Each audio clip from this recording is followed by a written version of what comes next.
Hello dears, welcome back. എല്ലാവർക്കും സുഖമാണല്ലോ. അപ്പോൾ ഇന്ന് നമ്മൾ ഉണ്ടാക്കുന്നത് ബ്രെഡ് വെച്ചിട്ടുള്ള ഒരു അടിപൊളി സ്നാക്കാണ്. അപ്പം റമദാനൊക്കെ അല്ല, അപ്പോൾ ഇഫ്താറിനൊക്കെ ഉണ്ടാക്കാൻ പറ്റിയൊരു സ്നാക്കാണ്. കാണാൻ രസമല്ലേലും കഴിക്കാൻ നല്ല രസമാണ്. അപ്പം ഇതെങ്ങനെ ഉണ്ടാക്കുന്നതെന്ന് നോക്കണ്ടേ? പോരാത്തതിന് ഇത് ബ്രെഡ് വെച്ചാണല്ലോ നമ്മൾ ഉണ്ടാക്കുന്നത്. അതിപ്പം നല്ല ടേസ്റ്റ് തന്നെയാണ്, പോരാത്തതിന് നല്ല എളുപ്പമാണ്. അപ്പോൾ നമുക്ക് എങ്ങനെ ഉണ്ടാക്കുന്നത് നോക്കാം. അപ്പോൾ ആദ്യം നമുക്ക് മസാല ഉണ്ടാക്കിയെടുക്കണം.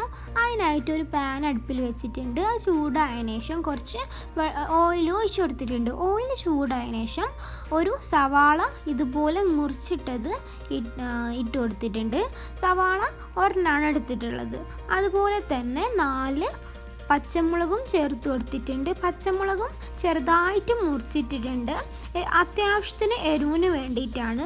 ഇനി നമുക്കിത് നല്ലോണം ഒന്ന് വഴറ്റിയെടുക്കണം. നല്ലോണം വേണ്ട, അത്യാവശ്യത്തിന് ഒരു മീഡിയം ലെവലിലൊന്ന് വഴറ്റിയെടുക്കണം. ഇപ്പോൾ നമ്മുടെ ഉള്ളിയൊക്കെ ഏകദേശം നല്ലോണം കളറ് മാറി വന്നിട്ടുണ്ട്. ഇനി അതിലേക്ക് ഞാൻ ഇട്ടിട്ടുള്ളത് ഒരു ഉരുളൻകിഴങ്ങ്. അത് നല്ലോണം ഗ്രേറ്റ് ചെയ്തിട്ട് വെള്ളത്തിലിട്ട് കഴുകിയിട്ട് വെള്ളമൊക്കെ പോക്കിയിട്ട് ഇതിലേക്ക് ഇട്ട് കൊടുത്തിട്ടുണ്ട്. എന്നിട്ട് അതും ഉള്ളിയും കൂടി നല്ലോണം ഒന്ന് ഇളക്കിയെടുത്ത് മിക്സാക്കി എടുക്കുക.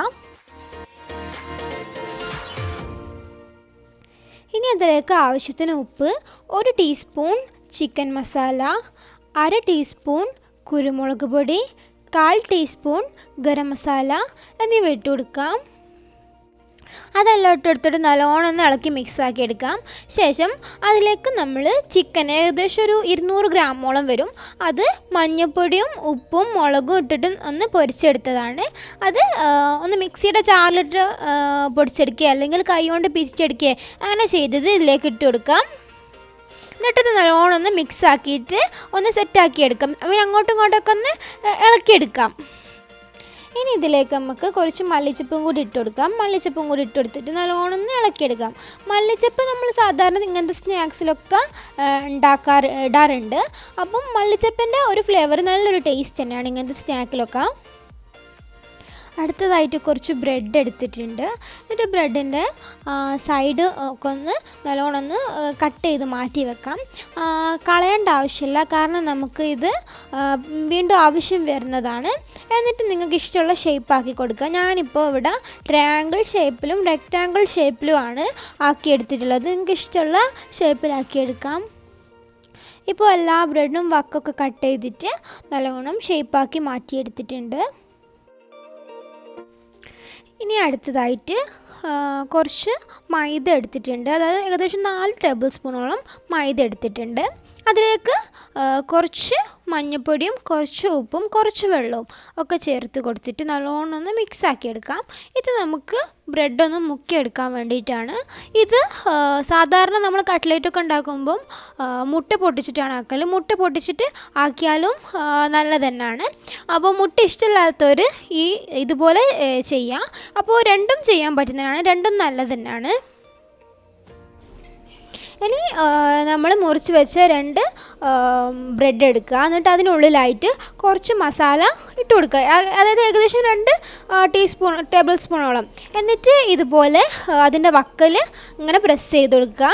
എന്നിട്ട് നമ്മൾ നേരത്തെ റെഡിയാക്കി വെച്ച ആ മൈദയുടെ മിക്സില്ലേ, അതിലേക്ക് ഇതൊന്ന് മുക്കിയെടുക്കുക. നമ്മൾ ഈ കോഴിമുട്ടയിലൊക്കെ ഈ കട്ട്ലേറ്റൊക്കെ ഉണ്ടാക്കുമ്പോൾ മുക്കിയെടുക്കുമല്ലോ, അതുപോലെ. അപ്പോൾ കോഴിമുട്ട ആണ് നിങ്ങൾ എടുക്കണമെന്ന് വെച്ചാൽ കോഴിമുട്ടയിൽ അങ്ങനെ മുക്കിയെടുക്കുക. എന്നിട്ട് ബ്രെഡ് ക്രംസിലിട്ടൊന്ന് കോട്ട് ചെയ്തെടുക്കുക. ബ്രെഡ് ക്രംസ് നമ്മൾ വീട്ടിൽ തന്നെ ഉണ്ടാക്കിയതാണ്.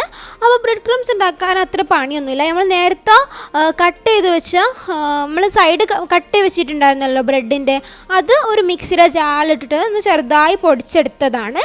അപ്പം ഇത് അല്ലാതെ കടയിൽ നിന്ന് വാങ്ങാനും കിട്ടുന്നതാണ്. അങ്ങനെ നമുക്ക് ബാക്കിയുള്ള ബ്രെഡുകളും ഇതുപോലെ ചെയ്തെടുക്കാം. ഇപ്പോൾ എല്ലാ ബ്രെഡും നമ്മൾ ഇതുപോലെ ചെയ്തെടുത്തിട്ടുണ്ട്. ഇനി നമുക്ക് അടുത്ത സ്റ്റെപ്പ് എന്താണെന്ന് വെച്ചാൽ അത് പൊരിച്ചെടുക്കുകയാണ്. അപ്പോൾ അതിനായിട്ടൊരു പാൻ അടുപ്പിൽ വെച്ചിട്ടുണ്ട്. അതിലേക്ക് കുറച്ച് ഓയിൽ ഒഴിച്ചു കൊടുത്തിട്ടുണ്ട്. ഓയിൽ ചൂടായതിനു ശേഷം നമ്മൾ റെഡിയാക്കി വെച്ച ബ്രെഡ് ഓരോന്നോരോന്നായിട്ട് ഇങ്ങനെ ഇട്ട് കൊടുക്കാം. ഒരു ഭാഗം ഫ്രൈ ആയതിനു ശേഷം നമുക്ക് മറ്റേ ഭാഗം ഒന്ന് ഫ്രൈ ആക്കി എടുക്കാം. അപ്പം എല്ലാം കൂടെ ഫ്രൈ ആയാൽ നമുക്ക് അടുത്തതും കൂടെ ഇട്ട് കൊടുക്കാം. ബാക്കിയും കുറേ ബ്രെഡ് ഉണ്ടല്ലോ, അതെല്ലാം കൂടി ഫ്രൈ ആക്കി കഴിഞ്ഞാൽ നമ്മുടെ അടിപൊളിയായിട്ടുള്ള സ്നാക്ക് ഇവിടെ റെഡി ആയിട്ടുണ്ട്. അപ്പോൾ നമ്മൾ ഇതിന് ഉള്ളിൽ ചേർത്തിട്ടുള്ള ഫില്ലിംഗ് ഇല്ലേ, മസാല, അത് നമ്മൾ സമൂസക്കൊക്കെ സാധാരണ ഉണ്ടാക്കുന്ന മസാല തന്നെയാണ്. പക്ഷേ ചെറിയൊരു ഡിഫറൻസ് എന്താണെന്ന് വെച്ചാൽ നമ്മൾ ഈ ഗ്രേറ്റ് ചെയ്ത ഉരുളൻകിഴങ്ങില്ലേ അതിട്ട് കൊടുത്തിട്ടുണ്ട്. അപ്പോൾ അങ്ങനെ ചേർക്കുന്നുണ്ടെങ്കിൽ ഒരു പ്രത്യേക ടേസ്റ്റ് തന്നെ കിട്ടുന്നതാണ്. അപ്പം എല്ലാവരും ഇതൊന്ന് ട്രൈ ചെയ്ത് നോക്കണം.